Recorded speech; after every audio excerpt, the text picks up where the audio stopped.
لا تنسوا الإعجاب بالفيديو والاشتراك بالقناة وتفعيل الجرس.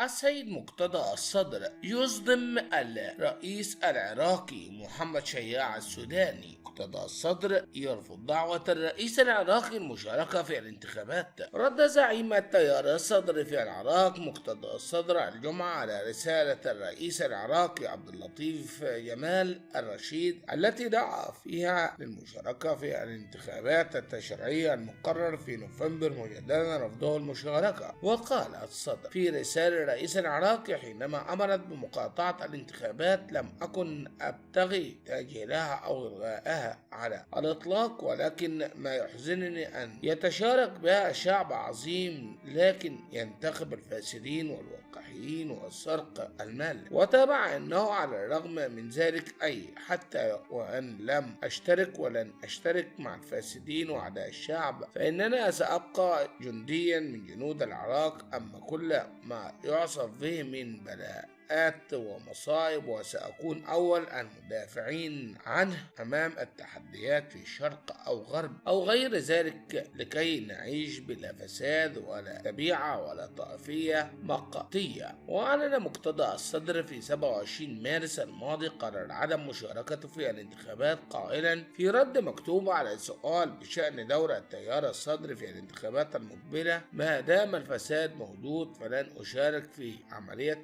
انتخابية عرجاء لا هم لها إلا المصالح والطائفية والعلاقية والحزبية، بعيدا كل البعد عن معاناة الشعب وعم يدور في المنطقة من كوارث. واعتبر التصويت والترشح في الانتخابات إعانة على الأسم، داعيا أنصاره إلى الامتناع عنه. والأربعاء وجه رئيس الجمهورية العراقية رسالة إلى الصدر دعا فيها إلى العدول عن قرار عدم مشاركة في الانتخابات المقبلة، معتبرا أن عملية سياسية لا يشارك فيها التيار الصدري تبقى منقوصة وفق ما أوردت وكالة الأنباء العراقية. وذكر رشيد أن عودة التيار الصدري لممارسة دور السياسي بات ضروريا لضمان التصحيح وتصويت مسار التشريعات، فيما اعترف أنه لا أحد ينكر التراكم الذي أصيب مسيرا البناء والتجديد والنهضة، مرجعا ذلك إلى نقص الخبرة وتفشي الفساد وتصدي غير المعارين لبعض المنصات القيادية. وأشار الرئيس العراقي إلى أن انسحاب نواب التيار الصدري من البرلمان بعد انتخابات عام 2021 أدى إلى فراغ سياسي ساهم في تعقيد المشهد، مضيفا أن التوازن داخل البرلمان لم يكن أن يتحقق في دون مشاركة جميع التيارات والتوجهات السياسية. وفاز التيار الصدري في الانتخابات البرلمانية عام 2021، لكن الصدر أمر نوابه باستقالة ثم